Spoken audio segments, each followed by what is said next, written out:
football team looks to complete the Triple Crown. And the soccer teams will host NJAC semifinals. All Access starts right now.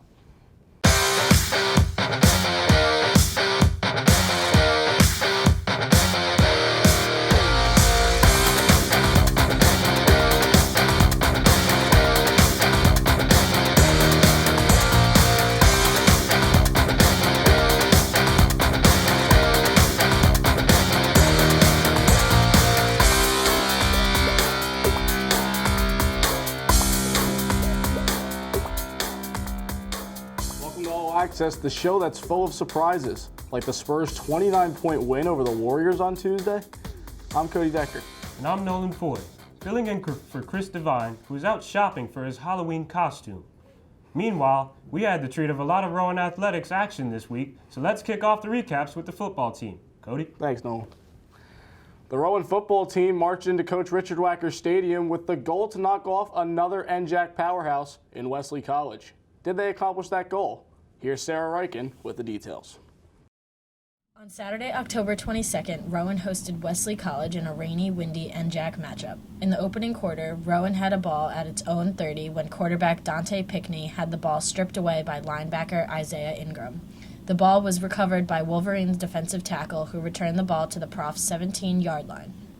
2 plays later, running back Jamar Baynard ran it from the 15 yards out, giving Wesley a 7-0 lead. The Profs responded with a 6-play drive, which resulted in a field goal. In the second, the Profs had the football at the Wolverines' 40-yard line when Pickney fumbled and Wesley recovered. The Wolverines then went 54 yards on 6 plays, capped off by a 7-yard rushing touchdown. Wesley added to their lead soon after when QB Dan Kessick found Alex Kemp for a 62-yard scoring strike. After a field goal put Wesley up 24-3, Rowan got an interception and turned that into a 10-play, 78-yard drive, capped by a 5-yard TD run by Anthony Diorio. Rowan continued to climb back as they got within 7 points after Bragg ran it from the 1-yard line. After Travell Curry blocked a Wesley field goal attempt, the Profs took over their own 25. Rowan got as far as the Wolverines' 44 but could not convert on 4th down. Wesley was able to run out the clock for the victory. The 21st ranked Profs are now 5-2 overall and 4-2 in the NJAC. I was able to talk with Coach Accorsi after the game. So, how did Wesley's versatile offense make it difficult to prepare for them? Well, again, I thought we played much better in the second half than we did the first half.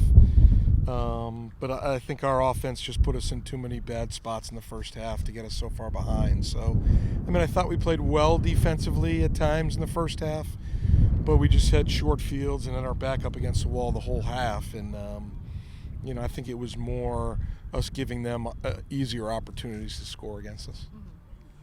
And what can both sides of the ball improve on for next game? Well, there's a lot of things, obviously. I think we played very well in the second half. I don't know why we came out so slow and sluggish.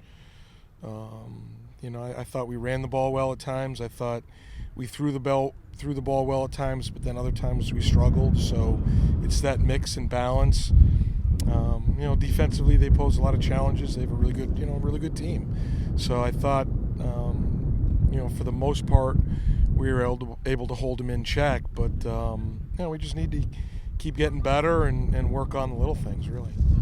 All right, well, thank you very much for your time. This is Sarah Reichen reporting to you from Richard Wacker Stadium. The D2 Rowan Ice hockey team traveled to West Point on Friday for their second regular season matchup with Army. The Profs were the victors in their first meeting 6-2 on October 8th. They would fall in this meeting 3-2. Corey Miller opened the scoring for the Army, which was the lone goal of the first period. Army would double their lead with a power play goal from defenseman Chris Callahan. Mike McGahey would trim the deficit in half for the Profs, but Andrew Lysakowski answered right back for Army to take the 2-goal lead again. Alec Nikolai would score in the third period, but time would run out for Rowan, dropping them to 1-2 and on the road this season. Looking to recover from that loss, the team hosted the University of Delaware a day later. Let's head to the ice and show you the highlights in this high-scoring affair. We take it to the ice. Rowan at 5-2 going into this game, while the University of Delaware sitting at 3-6-2. A bit disappointing to start the season. Here we go here in the first period. Rowan opens up the scoring. Peter Kaz initial shot with a deflection in front. It's 1-0, Rowan. Later in the first period, under 2 minutes to go. And a deflection once again. Rowan cleaning up that slot error very, very well as a scorer there for Mike McGahee. They tack on a third goal here. Alec Nikolai sending it in front, and another great chance as Nikolai gets the goal assisted by Mike Volpio, and Rowan takes a 3-0 lead at the end of the first. University of Delaware is going to fight back, though. Ryan Morse with a great effort here as he skates down the ice and goes backhand over Cody Riley to trim the deficit to 2. And that was an unassisted goal. Stephen Bryson is going to get the next goal here for the University of Delaware. A couple shots thrown in front, and that was a power play goal, the lone one of the game for Stephen Bryson, assisted by Teddy Wood. Just over 2 minutes to play here off the face-off. It's Stephen Bryson again who's going to capitalize here. As he's on the ice, he gets it over to Ryan Morse for the score. Cole Emmerich is also on the assist for the University of Delaware. So with that, they tie the game. And it is 3-3 through 40 minutes of action from Hollydale. And here comes the third. University of Delaware going to score on the power play again. Cole Emmerich with a goal on the assist from Connor Case. And Rowan's going to look to answer here. Just over 16 minutes to go. Tucker Simmons is going to make a great play defensively. As he gets the poke check, he's going to take it himself. And top right 90, Tucker Simmons with a great play, one of the newer members of this Profs team who played extremely well in this one. We are tied at 4. A few minutes later, Rowan again, right in front of the goaltender, able to put the puck in the back of the net. It's Mike Volpio assisted by Matt Borelli and Alec Nikolai. Rowan takes the 5-4 lead. Seconds later, the back and forth tempo of this game was just amazing. University of Delaware right down the ice and right in the slot. They get a couple good lucky bounces, and the puck finds its way in the back of the net. Stephen Bryson on the goal. 5-5. We go to OT. Put in front. Puck loose. You see a bit of a scrum there, but able to clean it up is Mike McGahee for his second goal of the game, and it's 6-5. Rowan wins the high-scoring affair over the University of Delaware Blue Hens. In the season opener for the men's swimming and diving team, the Rowan University men's swim team defeated the University of Bridgeport 146-112 on Saturday. The 200 medley relay of Joe Furs, Mike Simonek, Nick Marks, and Eric Fierstein had a winning time of 1 minute and 35.34 seconds. The Profs also took first in the 400 freestyle relay with a time of 3 minutes and 10.15 seconds. The free relay included Paul Long, Nate Wodowicz, Eric Fierstein, and Jesse Novak. Jesse Novak won Rowan Male Athlete of the Week. Their next meet will be Saturday, October 29th at Stevens Institute of Technology. In the first meet of the season for the women's swimming and diving team, they hosted the University of Bridgeport. The 200 medley relay won with a time of 1 minute, 52.35 seconds. Alex Bambrick, Bailey Howarth, Glabby Gliger, and Miranda Coughlin rounded out the team. Unfortunately for the Profs, the University of Bridgeport women's swim team won with a score of 138-122. That being said, Miranda Coughlin won Rowan Female Athlete of the Week. Their next meet will be Saturday, October 29th at the Stevens Institute of Technology. With the NBA tipping off this week, let's send it over to Thomas DiNapoli for this week's Pro Talk.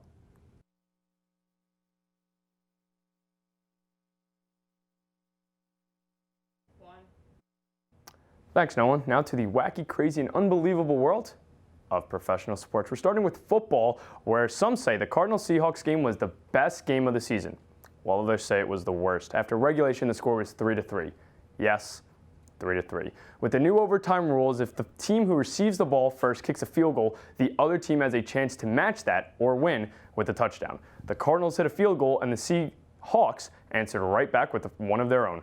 Later in overtime, Cardinals kicker Chandler Catanzaro was in position for a 20-yard field goal, and he hit it off the left upright. The Seahawks stormed back downfield to put Steven Hauschka in position for a 28-yarder, and he also missed wide left, failing to even draw iron. The game ended in the first time in the NFL since the Bengals and Panthers tied on October 12, 2014. Sticking with football now, Sam Bradford had a homecoming in Philadelphia on Sunday as the Vikings took on the Eagles. The Eagles sacked Bradford 6 times Sunday and applied constant pressure from everywhere. Sunday was the first 6-sack game for the Eagles since 2014. The Eagles got it done on special teams as well as Josh Huff ran a 98-yard kick return for a touchdown. Wentz did not have his best stuff, throwing 2 interceptions, but the rest of the team picked up the slack. The Eagles travel to Dallas next week to face the Cowboys and then drive up to North Jersey to face the Giants the following week. Over to the NBA now. With the offseason acquisition of Kevin Durant, the Golden State Warriors seemed poised to win their second title in 3 years. Opening night showed Golden State still has a lot of work to do as the now Tim Duncan-less San Antonio Spurs defeated the Warriors 129-100. Keep in mind the Warriors were home. Kevin Durant was quoted saying, "It's a slap in the face. It woke us up a bit, and we're looking forward to getting better." The World Series is officially underway, and it's already as interesting as ever. Not only are the two teams looking to end droughts, but both the Cubs and Indians' exceptional play was on show in Games 1 and 2. Cleveland's hero Andrew Miller made things dramatic more than he did in the earlier rounds, working around 2 hits, 2 walks, in 2 innings. Cleveland went on to win Game 1 6-0. Before the series started, the Cubs activated Kyle Schwarber off the disabled list, who had been on the DL since April 7th with an ACL and LCL tear. In Game 2, as the DH, he had 2 RBI hits, aiding the Cubs to a 5-0 victory. The series is knotted up at 1 game apiece, and Game 3 will take place on Friday, October 28th in the friendly confines of Wrigley Field. That's all I have for you on this week's Pro Talk. Later, Cody and Nolan have more sports updates. But after the break, Kevin will sit down at this week's Rowan Roundtable with members of the field hockey team. So stay tuned for more All Access.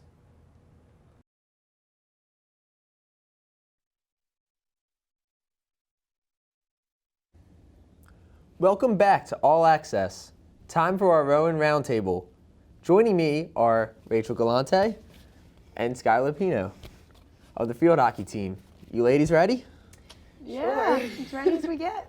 All right, let's get to it then. So first question, I'll ask you, Rachel. What do you think is the most underrated part about playing field hockey? I think it's just overall underrated. It's very unknown and uncommon here in the U.S. I think it's a big deal that we play it, and it's kind of a standout sport. I feel like when you say you play field hockey, it's a big deal. Maybe just because I play it, it's a big deal, but I don't know. Definitely understand where you're coming from. It's on its way up, hopefully. So, Skylar, any comments? Kind of going off what Rachel said, I know a lot of people when they ask me what sport I play and I say field hockey, they're like, wow, that's a lot of rules. That isn't the whistle always being blown? So I feel like it's underrated in the sense that nobody really understands how to truly play it unless you play it. Definitely. It seems like it does have a heavy rule book to it. So I'll ask you the next question. What do you think would be an effective way to help create more popularity with your sport, more viewership? I feel like if it had their own channel or was played more on something like ESPN, because right now you really can't watch any college games on TV. You have to watch it through their website. So I feel like if it was more broadcasted, it would definitely be better.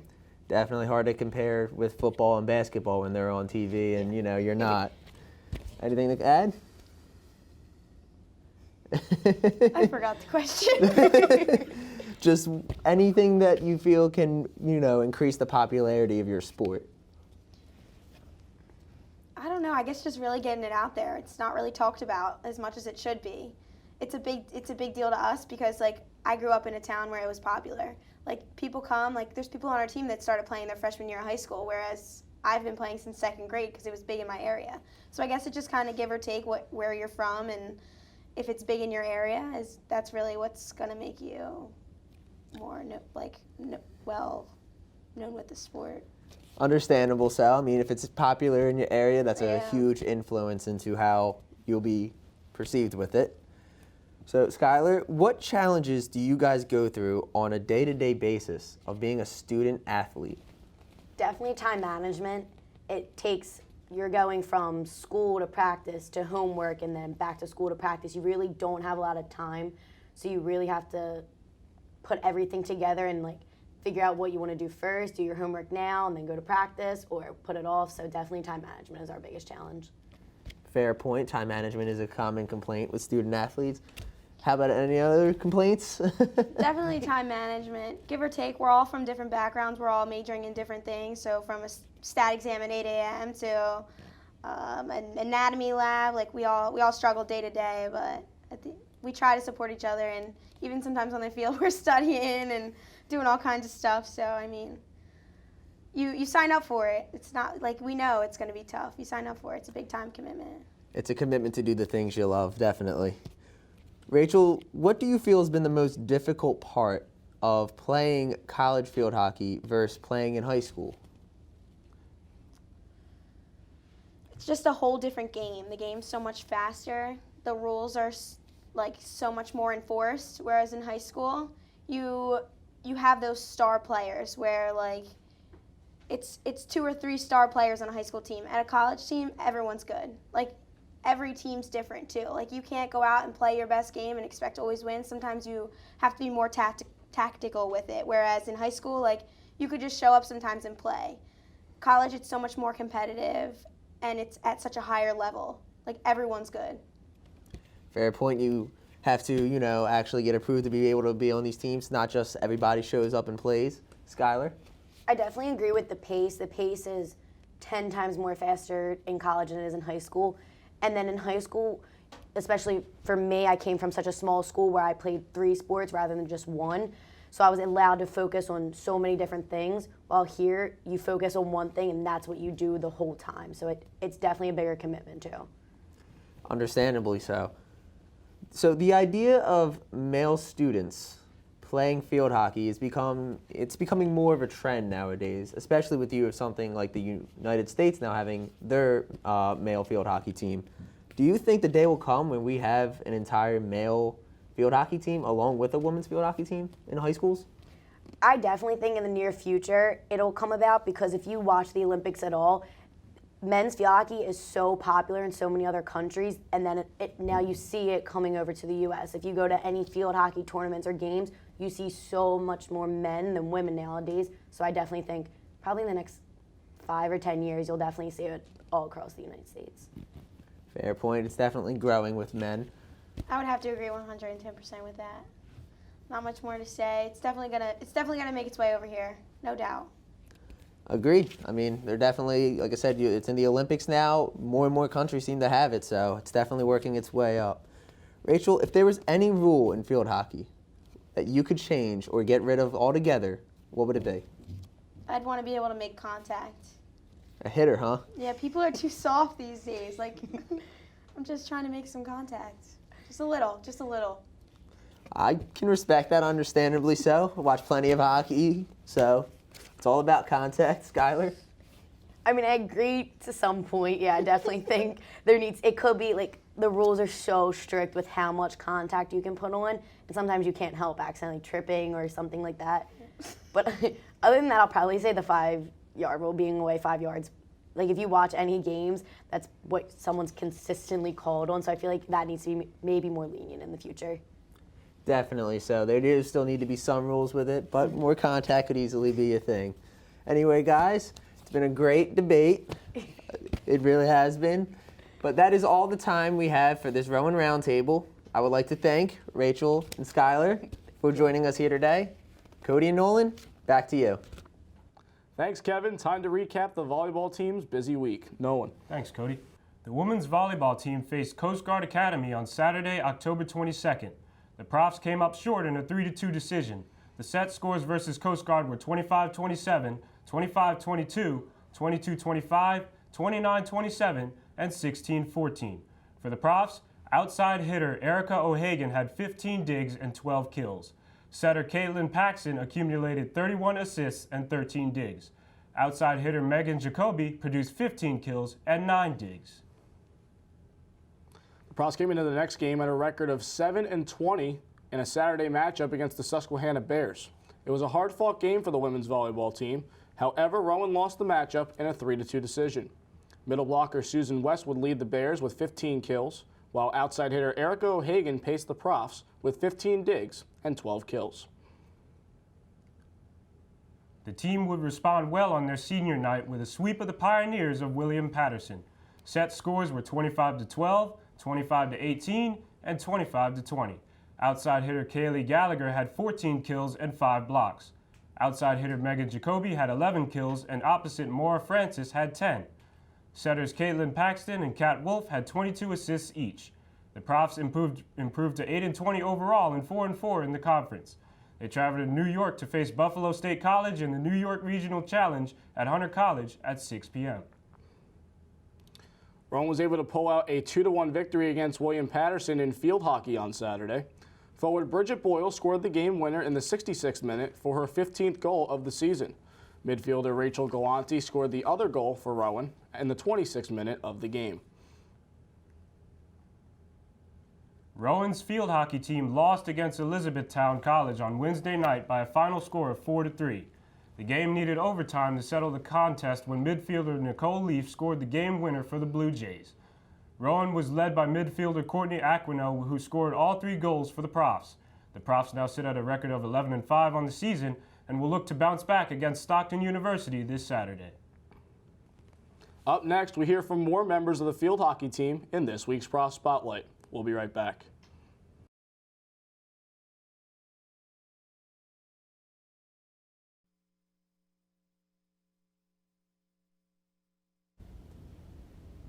Welcome back to All Access. Time for this week's Prof Spotlight.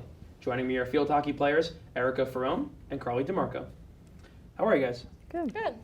All right, guys, let's jump right into it.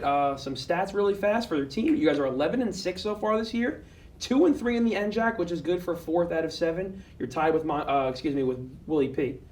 First, I'm going to start with you, Erica. I'm going to ask you a quick question in regards to your status as a student. You're a senior now. So how does it feel that you're about to play your last game as a prof? I'm actually very shocked that it's here, actually. It feels like yesterday as a freshman, but I'm actually really excited to graduate and move forward with my career. Sad to stop playing field hockey and not be on the field with my team and everything. Being preseason, it's tough preseason, but I love every moment of it. But yeah, I had a good 4 years, so. College sports are very special. Yeah. Mm-hmm. It's very obvious. And Carly, you're going to be a senior next year. Are you looking forward to moving into maybe like more of a leadership role on the team? Yeah, I think being like a goalie, you're already kind of a leadership role because you have to take control of like the circle and everything. So I kind of already have like a taste of it, and then I just think like being a senior, it's going to be like bittersweet because it is coming to an end, and like that's kind of sad to think about. Okay, you guys both this season have started 17 games, all 17 games for your team. How hard has it been to stay 100% healthy and be 100% for every game? You guys are eating your Wheaties, or is it kind of like, you have something special every game? I mean, usually before games, I have a pregame ritual of eating SpaghettiOs. But other than that, going to the trainers, making sure I'm getting stretched, ice when needed, just staying on top of things. Ice bathing whenever necessary, just taking care of my body and making sure I'm 100% all the time. And even if there's a time where you can get some subs in during practice, it's always a good thing too. Carly? I just pretty much sleep. Make sure I get as much sleep and drink enough water. I mean, always eat healthy and stuff too, but sometimes I just forget to drink water, so it's hard to be 100%. So I just don't realize my water intake, and then you're screwed for practice because you're dead. But besides that, I don't know. Is there now you mentioned you're a goalie. Is there any special warm-ups that you do because you're a goalie? Do you warm up before you get your equipment on, or do you get the equipment on and then you do special stretches, or what is that? We run with the team, and we warm up with the team stretch before getting our pads on, because it's not really good to put the pads on and then try and stretch because you can't get full range of motion stretch. But after that, we just warm up ourselves, and then they usually come down and shoot on us, and then we play game-like. Okay, so let's transition into more of the offensive side. You guys are outscoring your opponents 25-8 in the second half this season. Is that something that, as Coach Andre, how can I put this? Has she addressed this kind of unbalanced scoring, or is it kind of just hey, we just like to score a lot in the second half? I mean, she's kind of addressed it that we come off sometimes. We start off pretty slow, not really hungry to score. She always wants us to score within the first 5 minutes, get a corner, get as many shots as possible. We just have to finish the cage more. The shots are there, but yeah, we are out shooting and outscoring our opponents, but it could be a lot better on the offensive side. But we are there. We just have to get really hungry in the circle and just finish the cage as much as possible. Okay, and Carly, does that maybe bother you a little bit when you're in net, that maybe the first half scoring isn't as good as you would like to see it? In a way, yeah, it does suck to start off flat and not score in the beginning. but at the same time, it kind of gives like the other team like, oh, like they're not good. We definitely have it. And so when we do come out the second half, because we have been showing that we're a second half team, they like don't expect it. Okay. Now, let's go into last night. You guys played Elizabethtown. It was a very tough overtime loss. You guys lost 4-3. How are you guys going to bounce back on Saturday when you go to Stockton?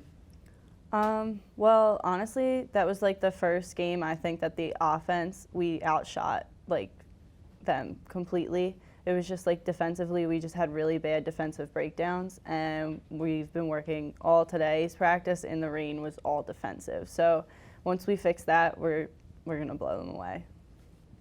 I actually can't wait to go over to Stockton. It is their last home game. It's their senior day. We're just right there. We're coming for them. We were right there yesterday. I think that's just all gonna transition over into Saturday's game because we were right there and we felt that we were right there. We just need to just finish, give it our all. Nothing to lose. It's their senior day. We're playing on their home field. We just want to keep going. So obviously, yeah, it is a very big game against Stockton on Saturday. They're actually 1-4 in the NJAC now, as opposed to you guys who are 2-3. Excuse me. Now, if they win, you guys are both going to be 2-4, which means you're going to be tied. So how are you preparing for this matchup? Because if you guys were to lose on Saturday, you won't find yourself in the NJAC tournament. I think it's just going to come down to whoever has the most heart, whoever's going to step up on defense, whoever's just going to give it their all for the full 70 minutes. It's not going to be just one person, a one-man show. It's going to be everyone giving it their all throughout the whole 70 minutes. Good passes, good receptions, good shots, good touches, just finishing strong. Okay, Carly, is there anything special that you're doing to prepare for Saturday? No, I'm going to continue to do the same thing I've done like all season. Lots of sleeping? Yeah, sleeping and practicing really hard. We have picked up practice within like the last 3 weeks. Like it's been really game-like. Like sometimes we're not so game-like, and I think we're 100% prepared. Like as long as we go in confident and all play together how we do in practice, we're going to be fine. All right, well, hopefully you remember to drink a lot of water on Saturday. As we discussed, you sometimes forget. Unfortunately, guys, that is all the time that we have here. That does do it for this week's Prop Spotlight. I'd like to thank Erica and Carly for joining us. Time to send it back to Cody and Nolan at the desk. Thanks, Lenny. Time to get to the latest from the soccer pitch. Cody? Thanks, Nolan. The Rowan men's soccer team pulled off a 3-1 victory over Ramapo on Saturday night, clinching a first-round bye in the NJAC Championship Tournament. After allowing a goal early in the game, Jake Connors sniped a 30-yard goal at the 32-minute mark to tie the game. With 18 minutes left, Shane Doherty put in a rebound from a kick by Connors to take the lead. Nick Schlegeder provided some insurance for the Profs with 8 minutes left on the clock. The men's soccer team capped off their impressive season with a 3-1 win at TCNJ on Wednesday. Forward Shane Doherty scored 2 of the Profs' 3 goals, and the insurance mark came from midfielder Jake Connors. Goalkeeper Kyle Dennis made 6 saves on the night. The 10th-ranked Profs finished the regular season with a 15-1-1 record overall and a 7-1-1 record in the conference. Rowan is the second seed in the tournament and will host either TCNJ or Stockton in a semifinal game on Tuesday, November 1st at 7 p.m. The women's soccer team had to wait an extra day to face Ramapo after Saturday's game was canceled, but the delay did not affect them as they dominated Ramapo 5-1. Goals by the Profs came from Tori Miller, Melissa Kelly, Shannon Riardigan, and Maxine New, who had 2 tallies. Goalie Shelby Money made 6 saves for Rowan. With the win, the women's soccer team secured a first-round bye in the NJAC tournament. The women's soccer team came up just short of finishing the regular season undefeated. They dropped their season finale against TCNJ 2-0. TCNJ finished their season with undefeated with a 15-0-1 record. Despite the loss, the ladies finished with an impressive record of 15-1-1 overall and 7-1-1 in the conference. They are the second seed in the NJAC tournament and will host either Montclair State or William Patterson in a semifinal game on November 2nd at 7 p.m.